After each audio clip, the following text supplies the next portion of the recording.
Very close now. Probably 30 minutes of recording. Good Christ. Why? Why do you do that? Why do you especially do it when I'm talking? I didn't know she was going to freak out. Jesus Christ. That was Screamer. She has her name for a reason. Yeah. Apologies, listeners. Thanks for that. Here I am burying my soul. Everything after Leaf Blower was just a cat. Anyway. Yeah, somebody's molesting the cat over there. Anyway, poor kitty. I'm calling the SPCA on your ass. Stop it. It's running up against my video camera. We're going to have to start again, man. I'm going to throw this cat out. Let's start this again. Jesus Christ.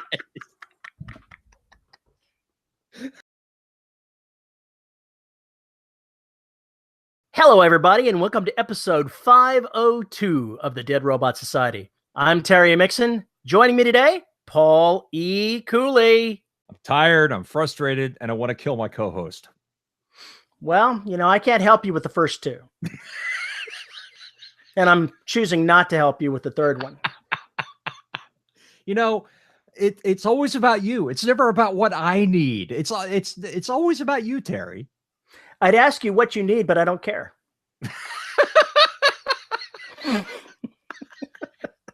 The feels.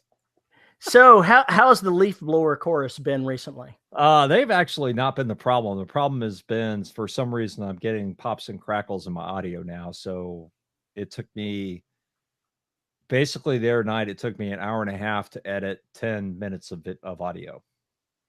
Any idea which of your hardware is the problem? Not a freaking clue. So I got a little bit better, and I think I can actually finish the goddamn book now. And after that, I probably got about 30 minutes of recording left, hopefully, and then probably another 5 or 6 hours retakes and editing, and then this goddamn piece of shit will be done. I think you're ready to be finished with this project. I'm ready, so ready to be finished with this project. So ready to be finished. So I can get back to writing, because there's like this TB4 thing and Trident and quantum personality disorder and whatever new book idea I came up with today. Yeah, you kind of did come up with a new book idea. I'm kind of curious how that's going to work out. And by the way, Sue is going to nuke you for adding something else to your schedule.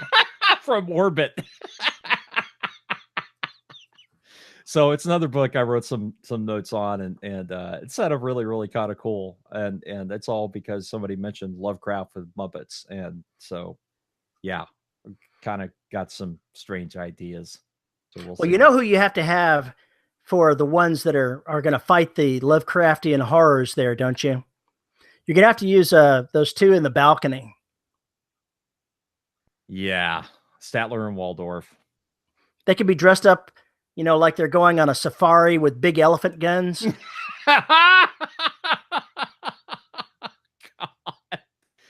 Sometimes I think your ideas are more screwed up than mine. Anyway, as far as the writing front goes, when I get back to it, I find it very easy to get back into TB4 and work on it. So we're in the briefing stage, where we're recounting or reminding readers who read the first 3 books what the hell happened, who these people are, and also calling out certain details that I need them to remember from those 3 books. Since the next part of this book is going to be experimentation with the creature. So I had to get all these things done, and it's taking some trickery to make it work. And make sure I don't bore the shit out of the reader. So that's what I'm working on right now. Besides recording. That sounds awesome. As for me, I got to spend a little time in the hospital just a bit ago. Basically 3 days of getting IV antibiotics because I had a cat bite at the vet, because one of the cats was being examined and had an ear infection that nobody knew about. And when he stuck the little optical device in her ear, my thumb was right in front of her face, and she had a lot of pain, and she bit me. And it swelled up pretty good, and off I went to the hospital. Yeah. Yeah, we have decided, Terry, that you are no longer allowed to have cats. Your cat Good luck with license that. has been revoked. Good luck with that. Because, I can't have a co-host who's constantly getting bit, ending up the hospital, and missing shows. Yeah, that's happened, one entire time during the entire time I've been a host. I don't care. It's happened once. And you know how it is. Once you break the seal, it's all over. Well, I seem to remember my co-host has been in the hospital as well. Uh-huh. So, And? I could level some counter demands here, bud. I wasn't in the hospital. I had knee surgery. That's completely That's different. not what I'm thinking about. It was in Austin. Yes, but I didn't miss a show. You didn't miss a show, but you were in the hospital. That's the important part. That's the important takeaway here, buddy. You missed a show. Yeah, that's one of those reasons we record extras. Record ahead. Uh-huh. Anyway, it basically threw off my writing schedule because I had a short story that was due that had to be done before I could finish the novel. So I wrote that short story and I came back to the novel I'm currently writing. I think I'm about 4 chapters away from being finished. So I'm targeting this weekend for being done. At that point, I need to go back to the beginning and read it back through because I pulled out a plot element that I need to make sure I get all the references to. Don't you hate it when that happens? It's rough when you put in the lead up to a romantic subplot and then you get to the last half of the book and the two characters involved are nowhere near each other for the rest of the damn book. Can't that actually work though? Because then you can put in the parts about them missing the other person or things like that. If the romance was advanced enough to the point where they actually had that. Okay.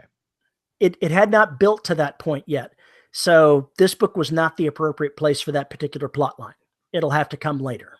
Because I really want to weave that into Derelict for 2 of the characters, and I can't.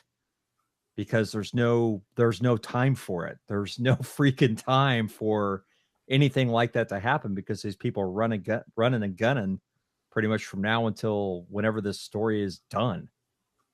There's not going to be any respite where they can hang out for 2 days and get to know one another. It's not going to happen.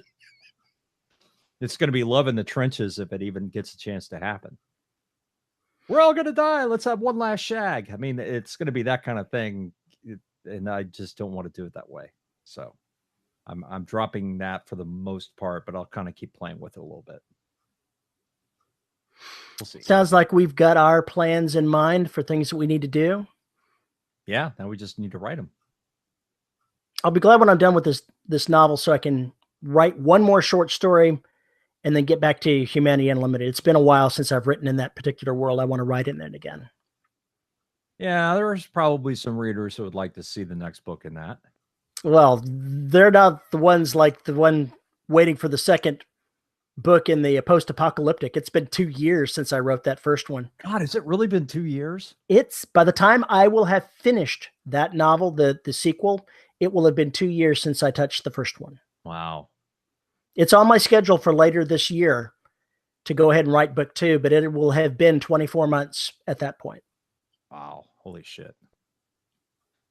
Well, I'm shocked, dismayed, and surprised. I can't remember it being that long, but then again, I have to remember The Black has been out for like 4 years now. It's rough when you've got multiple series and you want to write in one and then you go, no, I kind of need to write in this other one first. Oh, no, I'll put that other project off. Oh, no, I'll go ahead and do this. And then it's 2 years down the road and you're going, shit. Yeah, then you've got readers sending you hate mail like the ones I get. Where's the next Black Book? I'm tired of this Space Marine bullshit. I want to know what's happening. Okay, fine. Whatever. Can't you write anything exciting? This book sucks. Well, fuck you and your reader entitlement. Yes, I said that out loud. Yes, I said that out loud. That's rough, man. You're rough. You're tough. I'm not rough. I'm not rough. I'm not rough. Just angry. So tell me, Paul, what makes you afraid? What makes you afraid to write, to publish, to anything relating to what we do? And because that's what we're going to talk about today is fear and how it stops us from doing what we need to do as writers and publishers. And I'll be straight up front.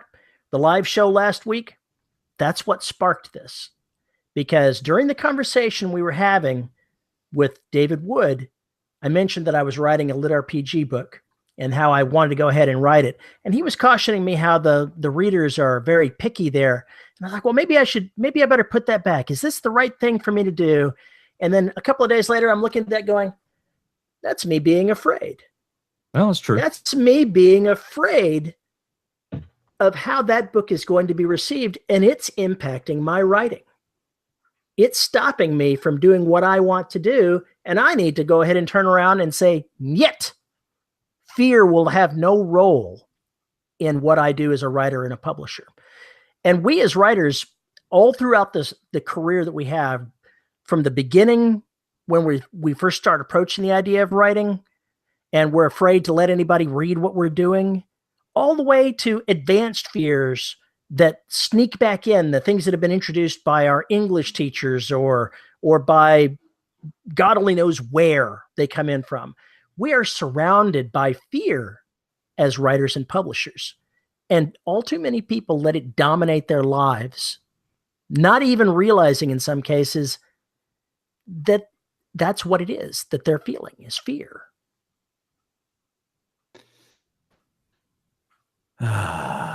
Yeah. There is, and sometimes we talk about it on this show like it's the only option. And I think Terry and I mentioned this more than once from either side of our ways of writing, our ways to do business, and what we're writing. There is always a certain economic fear that you're going to write a stinker. Regardless of whether you're independent and you have another job or anything else, if you're paying money for cover art, you're paying money for editor, you're worried about losing money on the project. And that's just, it's just simply there. You know, the less wealthy you are, the more likely it's going to sting. So if you're really counting on that book, you know, if that's the difference between you having to do something else to pay the bills or get a second job when you already have one that's not writing related, it'd be kind of nice to actually have that may be a win for you. And I think that if that kind of pressure is there, then I think you are going to be limited in somewhat in what you may write. You may allow yourself to get limited in what you write. I mean, the only answer is to write what you want to write, but there's also a reality there. You know, it's the kind of thing that makes people stop writing series. You know, if the fourth book in the series doesn't sell, sometimes they'll just wrap it up with a fifth book, or they just won't come back to it. So it does happen that way. Would I love to be writing Garaga right now? Hell yeah. But I got to do this other stuff to pay bills. That's just a reality. But I want to write this other stuff that I'm using to pay the bills, so it's all good. But there is fear about that, definitely. When we start off as writers, one of the first things that we run into is not wanting to let somebody read what we've written because it's crap. And that's how we're going to see it. That's how we say it. We all do that. And that is the one fear that stops 90% of the people that claim that they want to be writers, is they won't even write anything, or whatever they write, they won't show someone because of fear of how it's going to be received, fear of rejection, fear of, I don't know, any number of different things that are related to how your work is going to be received. And it doesn't change even when you get older, you've written more, you've published more. We still worry about how things are going to be received, just like you were saying. There have been times, well, every time I publish a book, I go, is this the time they figure out I'm a fraud? Yeah, the old imposter syndrome bites again. And that is a form of fear as well. Once you've published, I think I'm writing book 17 or 16 right now. I think that I'm probably not an imposter. I think I'm probably a writer. But the fear is still there, and it's something that has to be dealt with every time. in a way, I guess the way I deal with imposter syndrome is I just put it out of my mind and say, I'm a terrible judge of my own work. Everybody else is going to tell me if it's any good or it's not any good. And if they don't like it, screw them anyway.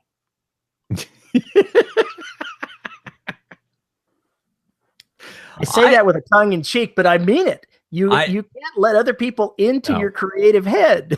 That is part of the attitude, that shift that I really need to make, and I know I need to make, and it's just really hard. I'm trying to go that way because I'm stuck between what I want to do as a writer, what I need to do as the storyteller, and what I need to do that's right for the series. So I'm caught between all of these three, and all three collide with one another and cause issues. So what I need to do is just basically say, you know what, I can write the book better if I do it this way. And then all that other train wrecks go aside. But I had to make a decision. And it was more along the lines of realizing what was going to be involved and taking on 9 or 10 different points of view and try and wrap things up for each of these people. It's just not going to be possible. I don't want to do it. It turned it into a 700-page book. And Brandon Sanderson, is that you? Stop dissing on it. I think that's somewhat how that happens, though. I think that you introduce these people and then suddenly they kind of take off and they fit into the scheme of things, and you go off. Next thing you know, the humongous tome. Or there's so many things you need to happen to drive toward the end that you actually need that many different points of view. So I think it just depends on how complex the story is. But for me now, the more complex the story, the more terrifying it is. But I have to, because it's a juggle. Can I do this? And you're afraid that you cannot. Who's going to tell you you failed? I'm going to tell me I failed. Here is a ugly, ugly truth that most people will not accept. The only way you can fail as a writer is to not write. Damn you, Terry Mixon, and your life coach like Richard Simmons attitude. I stole that from someone else. Of course you did, you thief. I'm a writer. I steal things for a living. That was inferred. But it's true. The only way you can fail as a writer is if you fail to write. Anything else you can do. You're not going to kill your career as a writer. Nothing. You put out a turd, it's going to sink into the pond and nobody's going to ever know it was there.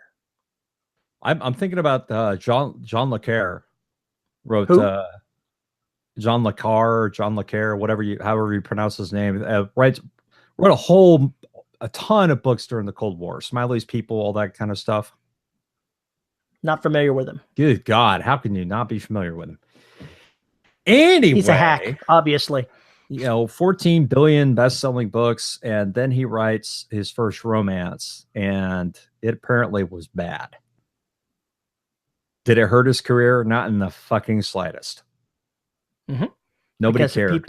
If somebody doesn't like a book that someone puts out, say that you put out book A, and somebody reads it, starts to read it, doesn't like it, they'll put it down, they'll walk away, and they'll never remember your name.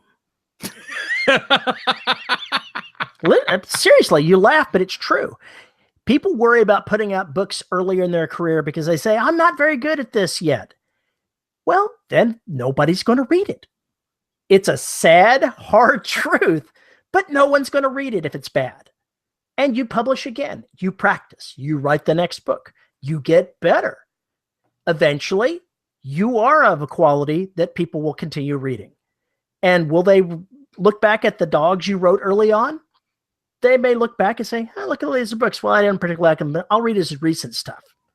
Once they discover you as a writer and they like you, they're not going to hold what you wrote in the past against you. No one is going to come to your house and break your kneecaps for writing a bad book. I don't know. Hopefully not. Stephen King wrote that book. Yeah. It's called Misery. That may have been one of his writer fear things there. Oh, it definitely was. Yeah. It definitely was. Apparently the idea came to him after this guy came up to him and said he was Stevie's biggest fan. That guy supposedly it's the same guy that shot John Lennon 2 months later. That's scary shit. Yeah, creepy stuff. So, but that's in that book. That line. Hinckley? John Hinckley? No. That was he shot Reagan. That was Reagan.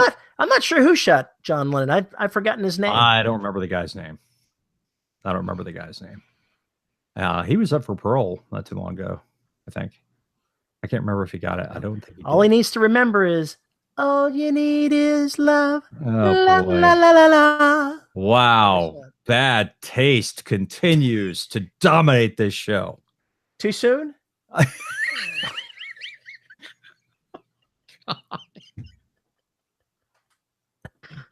going to pile you up in that mass grave where Mozart is. What, too soon?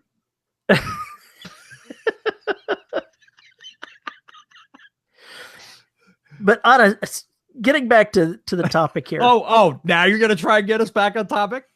Yeah, sure. Now that I finished my joke. Absolutely. That's how I roll around here. If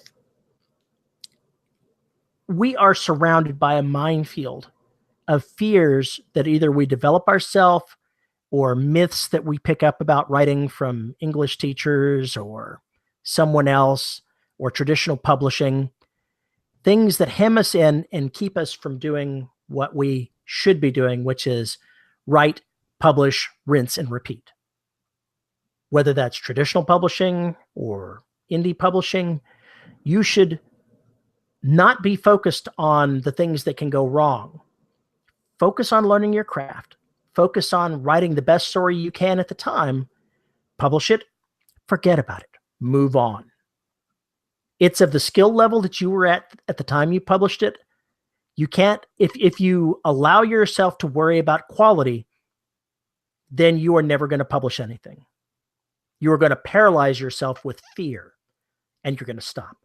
There's a lot of people like that at the beginning of writing. They'll read a bunch of books on writing. They'll do a lot of research, but they won't actually write. I was that way for a couple of years. And I realized that I wasn't doing anything except talking about wanting to be a writer instead of actually doing it.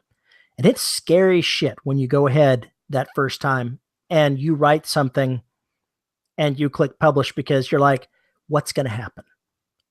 And I worried about it just like everybody else did.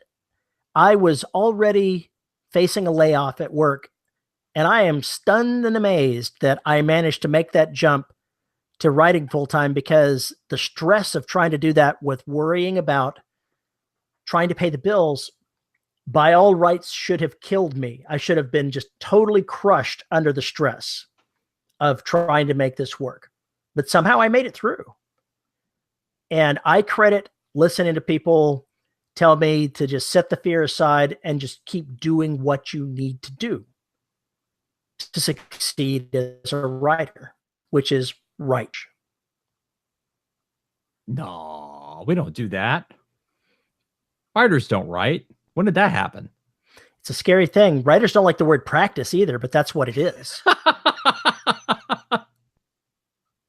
The flip side of that is don't just put out something stream of consciousness out, without spending any time to edit or look at it or anything else. Yeah, I'm not suggesting that. I'm not saying write a steaming pile of dog poop. I'm saying write the best thing that you can. Utilize those copy editors to go ahead and fix things like grammar and spelling if it needs to be fixed. But don't dwell on the fact that you're not Stephen King yet.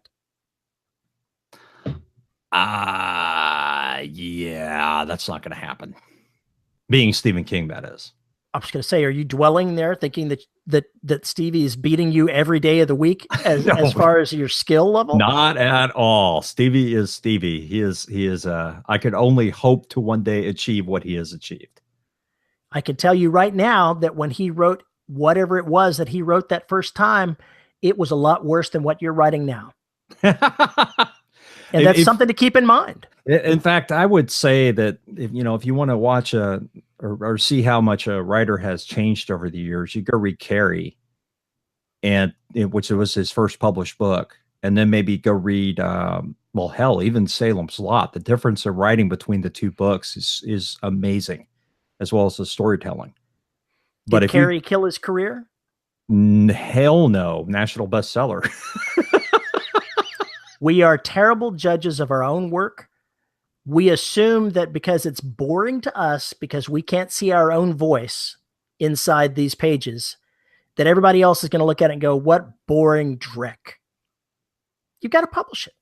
Somebody will like it, or if nobody likes it, no one will remember your name. You're making me think this is an intervention. I didn't intend it to be, but now that we mention it,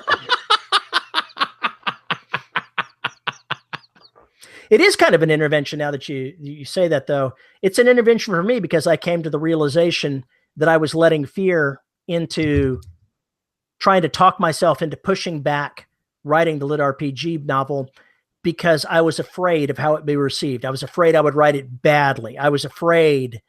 And then I heard that word, I'm afraid. And I had to stop and step back and say, what am I afraid of? Why am I afraid of it? And how do I need to counter this? Because fear has no place inside my writing chair. That's kind of hard to do if you're a horror author. I suppose that's true. But if a horror writer is fearing something that he's writing, that's kind of scary shit all on its own. That was me with closet treats. I think that you're definitely onto something.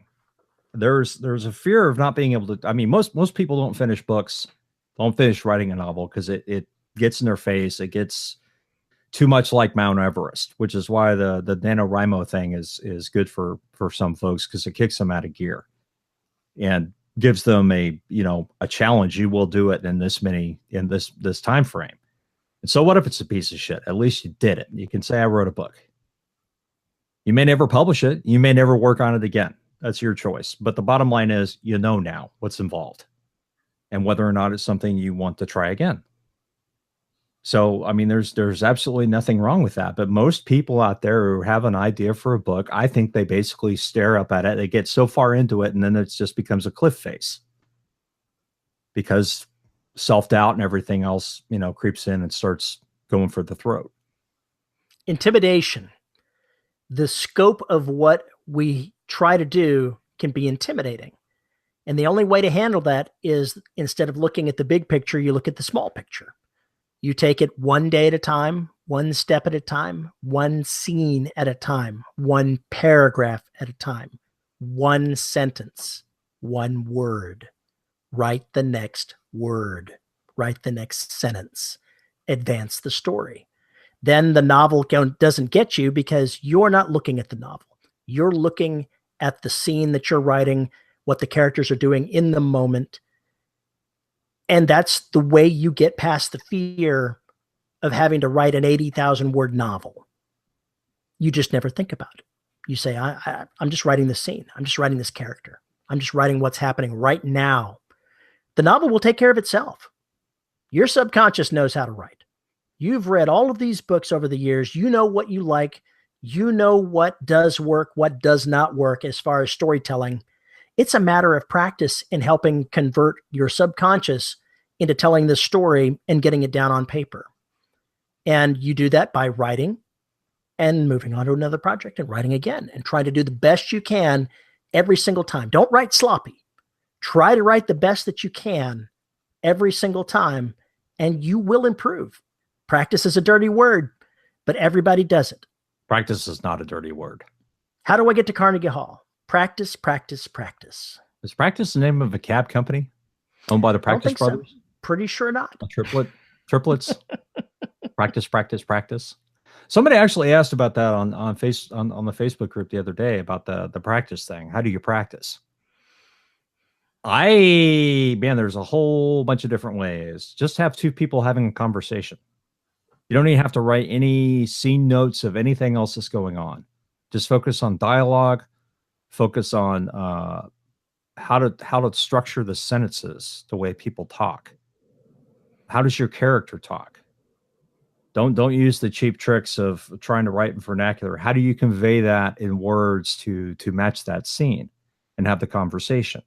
Does the conversation start having shorter sentences as people get passionate? Do the words change? Does the tone and demeanor change? Can you make that happen? And after that, then then describe the scene those people are in. Maybe as an observer watching the same conversation. What kind of facial expressions these people have? Does the conversation turn from a murmur to much louder sounds? Or some of the words, can you pick out some of the words? What's your reaction to those things as you're looking at these two people having this argument or discussion or whatever? Try and get, I mean, those are the kinds of little exercises, little vignettes can help you really focus on finding your voice, how to find a meter in the dialogue, and as well as give you a chance to describe something. And it doesn't have to be terrifying because nobody's going to grade you on it. But sitting down and doing those exercises, leave it alone for a day, come back to it, look at it, and see if there are things you would change. Read it aloud. Try and match the words with the movie in your head. If the story isn't as good as you think that it should be, Jay and Silent Bob are not going to come to your house and curb stomp you. Unless you leave a comment on moviepoopshoot.com. So I recommend you don't leave any comments on moviepoopshoot.com because that's bad. Bad things will happen. Then Jay and Silent Bob will show up your house. And it'll be a bad day. Bad thing. Very bad thing. So one of these days I'll be able to speak English again. You were going to say something before I rattled off into insanity. It's much more entertaining watching you just stumble your way through the English language. Paul needs to practice that. Sorry, I've been recording and writing, and I'm loopy. Go ahead. We need a blooper reel for you.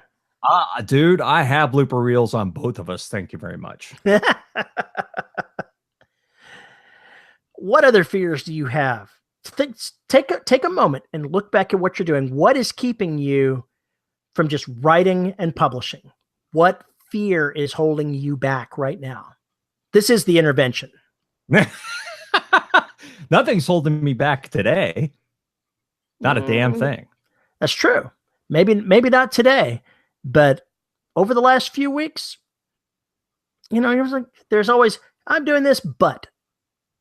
Yeah, that's not going very fast. So what? I think I needed a switch. And that's a valid thing. 3 books and Derelict. Switching projects, that's not necessarily a bad thing. Switching from what you're doing to something else when you grind to a halt a little bit. Plus, I think there's a little more baking that needs to go inside my noodle. But TB4 is just calling to me right now, and I'm like, okay, fine, we're gonna do this, and I'll probably do some work on Derelict while I'm doing that. It'll probably be a nice break after I get another 10,000 words on this story to go back to Derelict. Oh, maybe I'll just go back and forth. I got asked how many books I had in progress by my editor, and I said 4, and there was stunned silence with cursing, with threats, promises of word whips. It's yeah. So, but I'm going to get the projects done as I get them done now. Just the way it is. I think they'll go faster. If I cut down this many points of view, I can write the story the way it should be, and I'll just have to break some rules while I'm at it. So rules I set for myself in the past. So I'm just going to do what it takes to get the goddamn book done. One of the things that I think about you when we jokingly talk about interventions with things like this is you talk about how you have to torture your paragraphs and your sentences because they're not good enough. And I say, bad Paul. Bad Paul. Not bad Paul. More concise Paul. I don't know. I had this thing creep into my style that was too many short sentences and too much redundant information. And I don't know how it crept in, but it crept in while I was doing Flames, and it's kind of creeped into all my other writing. So with Destruction, I had to go back and do a lot of work on that because I was aware it was there. And it was just crap. So I went through and I changed it. And as I'm going through Garrison Inferno now while I'm recording it, Guess what? Paul is changing. Paul is changing those sentences in paragraphs where the paragraphs just do not sound good at all. Because I found some stinkers. So I'm cleaning those up because I'm recording it. And it's the same way with destruction. While I'm recording it, I'm coming across things and going, how the fuck did we all miss this in edits? It's because our brains just skip right along. Yeah. So, you know, it is one of those deals where it's going to come to this. The next book I try and go out to publish, I am going to freak out and spend, even if I'm hiring somebody else to narrate the goddamn thing for the audiobook, I guarantee you I'll speak it aloud. It has got to be done, and I got to do it my way and act like I'm recording it, even if I'm not. And at that point, it's almost like, why the fuck aren't I recording this? The pursuit of perfection is the death of good work. There we go. How about the pursuit of mediocrity? Does that count? There are a lot of great stories told with very workmanlike language, very plain language. Plain language is not the issue. It's more along the issue of, if you have too many short sentences in a row, it begins to kind of edge you in. And I'm not talking about 3 or 4. I'm talking about paragraphs of this shit. It fades into the background and gets uninteresting. It just continues this rapid fire beat. Uninteresting to you or uninteresting to your readers? Uninteresting to my ear. Yeah, but you are not the target. But I am the target. Is the target. I'm writing this story for me. I want it to sound the way I want it to sound as a listener and a reader. So there. I hear what you're saying, but I will say that disagree with it. To a degree, I disagree with it. To a degree, I disagree with it. There is a point of trying to make the thing sound as good as you can, but getting hung up on it not being perfect is going to hold you back from getting it out the door. Let me see if I can give you an example of something we missed in instruction. This is a good one. I was laughing so fucking hard when I found this. I just could not believe it. Where is it?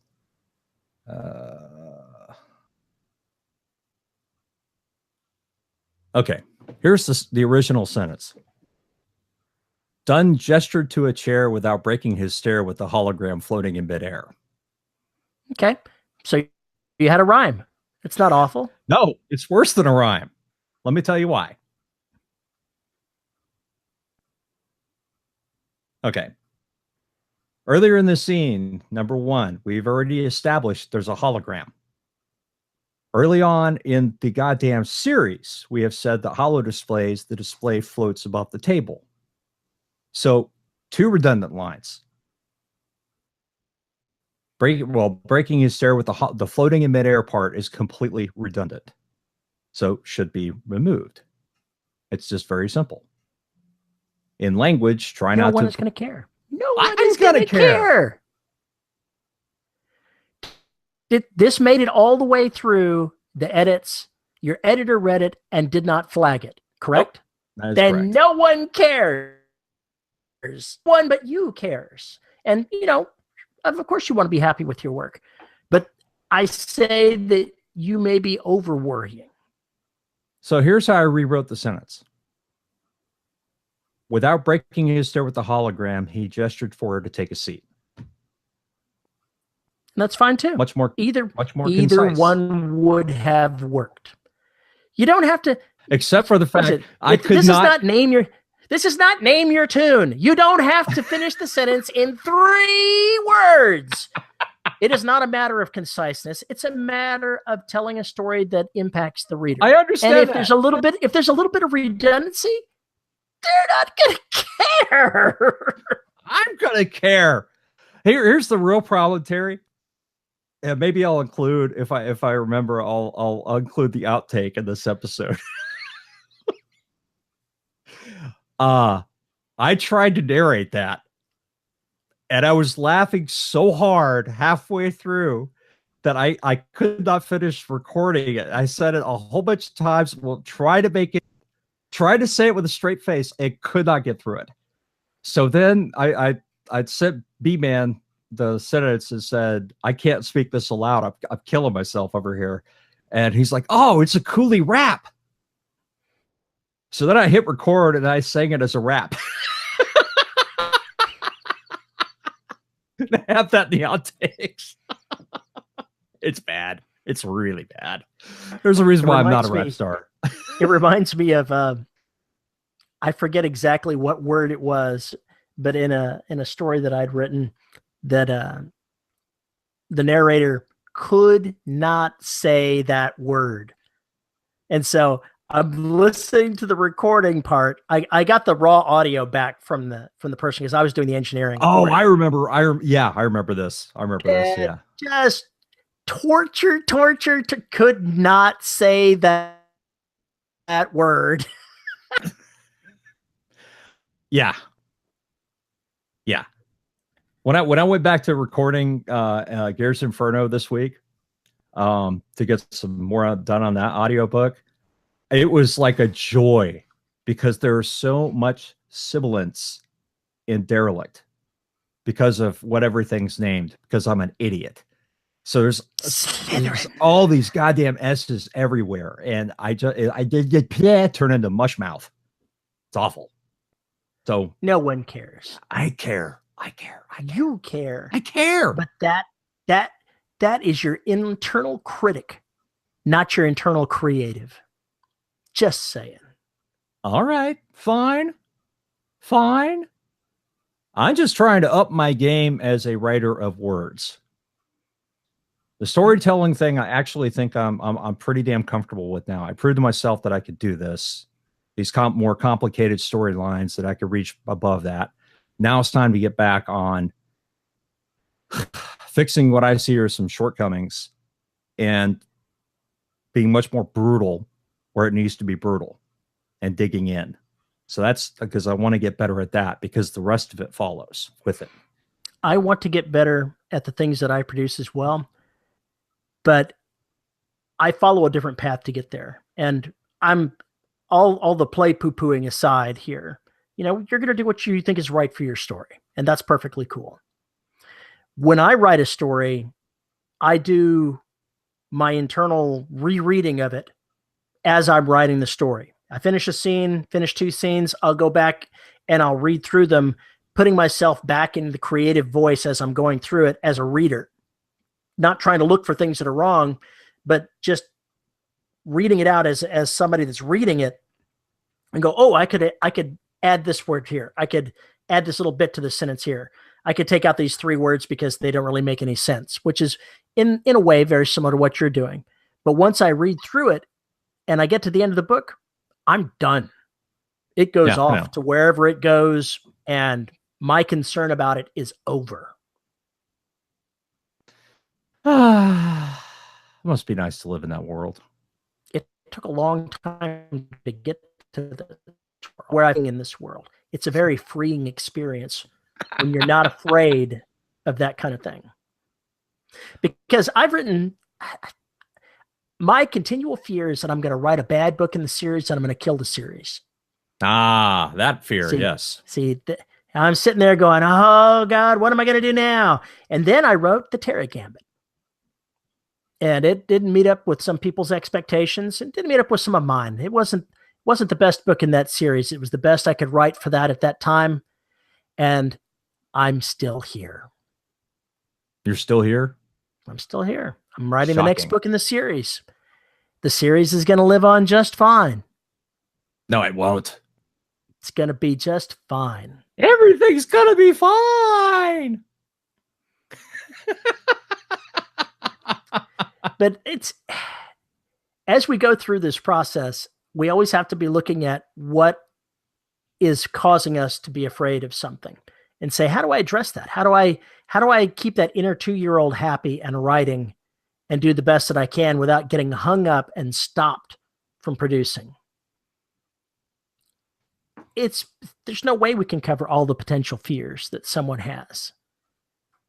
Just when you feel yourself slowing down and being not happy about something, remember that's not your creative voice. That's your critical voice. And when you start not liking something, you have to ask yourself, why? Why am I afraid to do this? Why don't I want to do this? And see whether or not it's something you can address.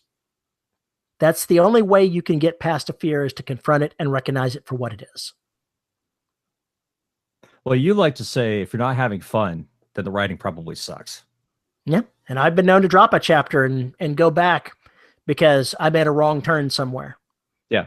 And I have too. And that's why Destruction took 2 tries to start it. Flames took 3 tries to get it where it needed to be. And Trident took two tries. And the Black Evolution, this is his 3rd incarnation. I think I need 3 starts now to actually figure out where the fuck I'm going. Maybe you just need to go ahead and write 3 starts and pick the one that's most entertaining.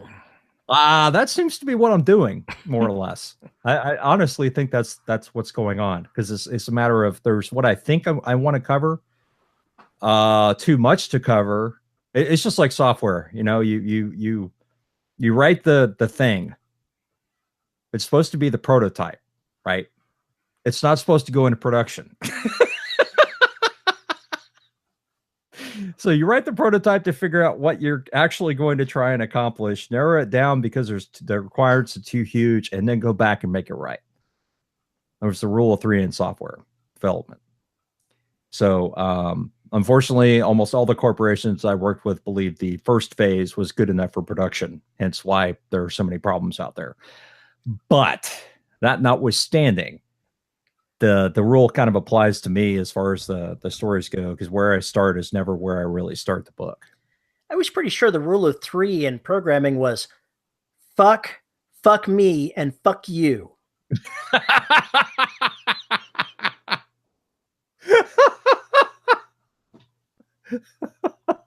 I think that's any worker who is in the thrall of incompetent management. In other words, most of the world at this point. At least it's been my experience. Your mileage may apply. Totally true. Your own experience may change that, but I know Terry and I have. Yeah, my career was to throw the baby out with the bathwater, so to speak, to a certain degree. Then the book is suddenly just kind of unfolding for me. Okay.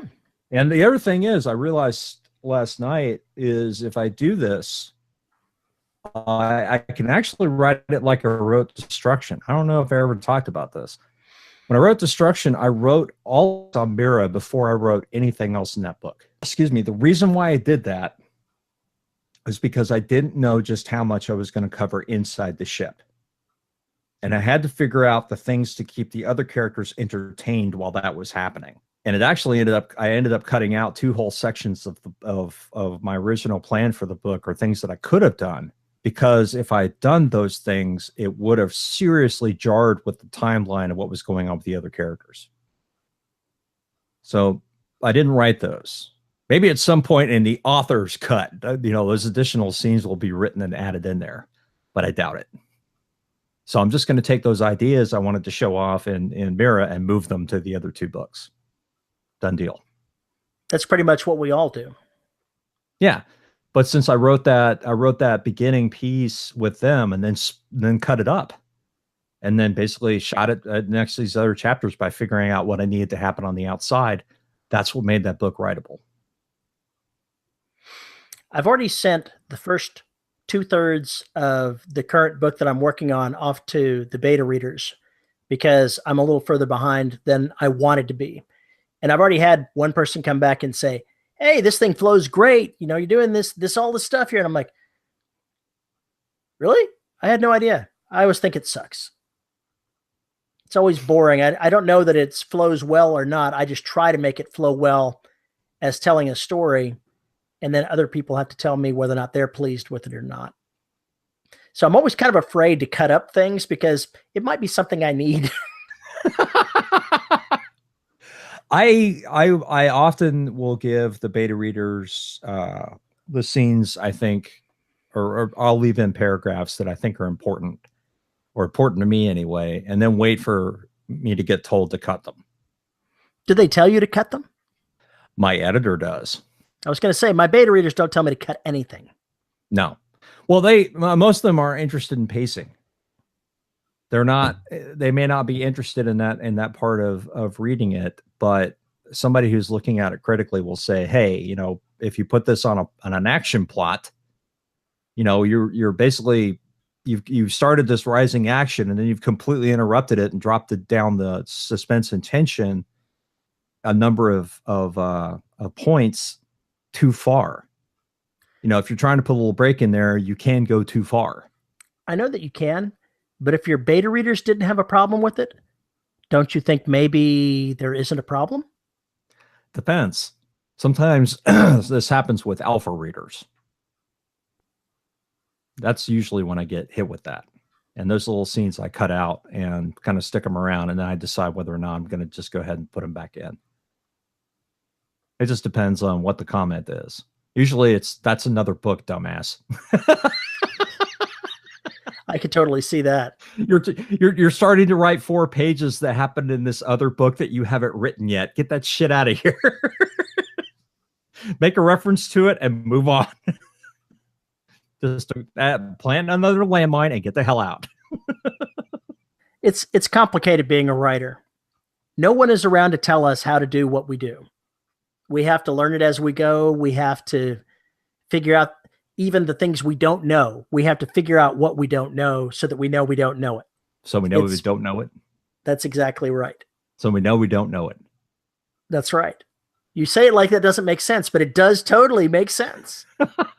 No, it's when you're usually not self-conscious of a thing until somebody points it out. You're not even aware it exists. It's just ignorance. So when you start becoming self-aware of how you write, how you speak, even how you form the thoughts in your head, it gets a little more complicated because now you're aware of all the rules that you're trying to follow because of the things you don't like about, you know, how you do things. I hate the way I talk. I hate it.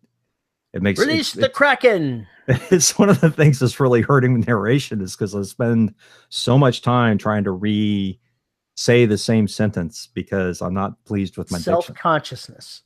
Yeah. That's your internal critic. Yeah, I know. That sucker needs to. I tried killing him with alcohol. It doesn't work. It just makes it worse. It just makes me dizzy and still dealing with the internal critic. Yeah, folks, don't try getting drunk because that's not the right way to be a writer. Oh, really? I beg to differ. Mm-mm. You're writing literature anyway. That's the deal, right? You got to have.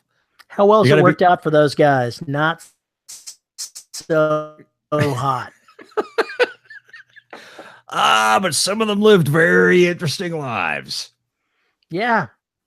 So does a guy running down a volcano's face with the lava flow right behind him. Hey, I saw that movie, Joe versus the Volcano. They probably threw him in there to kill a whale last week. It could totally be so. If you haven't seen that movie, folks, stop that sucker. If you haven't seen that movie, folks, you should watch it. It is as dumb as it sounds, and it's entertaining as hell. I mean, it has some of the greatest lines and scenes ever. It's just good Tom Hanks movie. Really good Tom Hanks movie. All right, Paul, any last fears that we want to talk about? Any way of getting around them? Because it's time for us to bring this sucker to a close. Oh, man. I think the biggest fear as indie and biggest fear as being hybrid is sending off that final is putting the final stamp on that manuscript, that it is ready, that you have done all you can do with it, that you have found all the continuity errors, that you have plowed through and found all the times you killed Red twice. You found all the times that you accidentally used the wrong word to describe something and you had to do a search and replace. Did you fuck up anything else in the process of fixing it? I worry about all those things. And it takes so damn long. My hand hovers over my trackpad on the click send button or the publish button. The only unforgivable sin when doing that is sending your publisher back the wrong copy. Shut up. That never happened. That never happened. And see, now it's like I performed so many checks. It's like, now what? Then I go back and I check again. It's bad. See what you've done to me. You and people like you. I'm paranoid when I'm publishing a book, when I'm updating a book.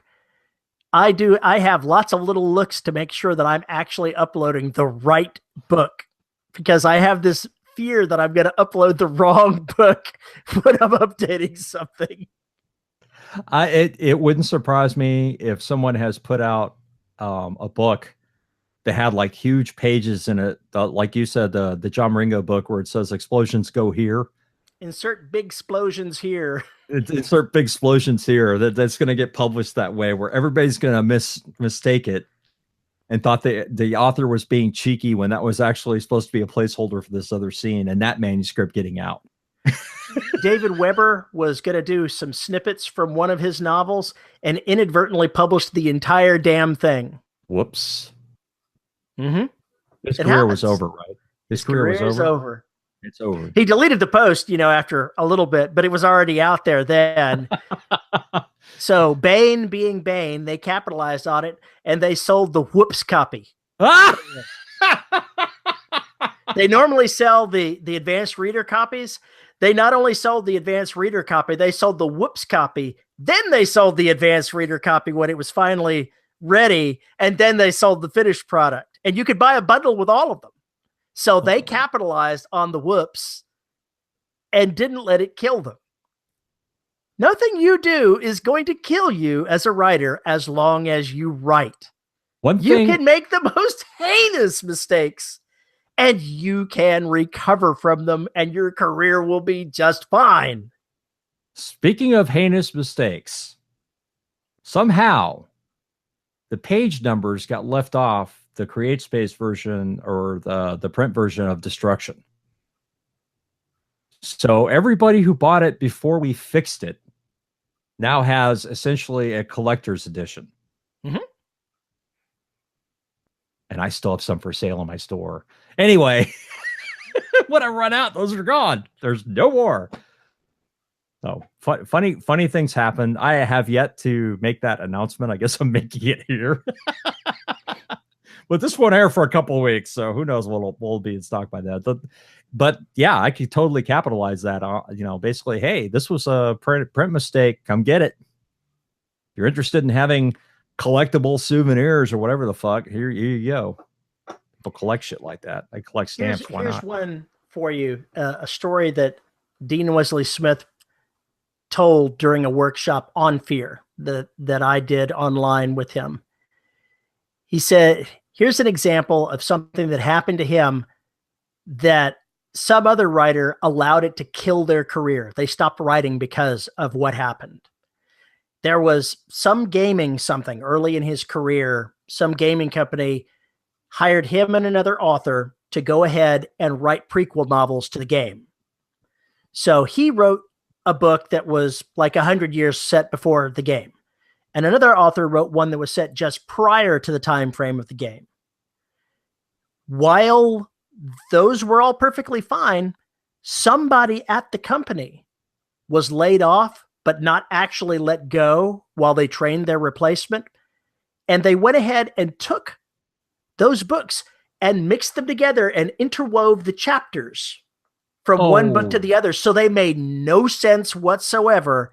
And it got published.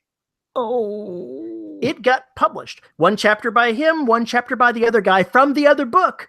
Then back to him, then back to the other guy. Both books were totally screwed up and got traditionally published that way. Printed up, sent out, the whole 9 yards. It killed the other writer's career because he stopped writing. He let that event define his career and he stopped. I stopped writing after a fight with an agent. Mm-hmm. And I stopped writing for things more than 10 like years. that.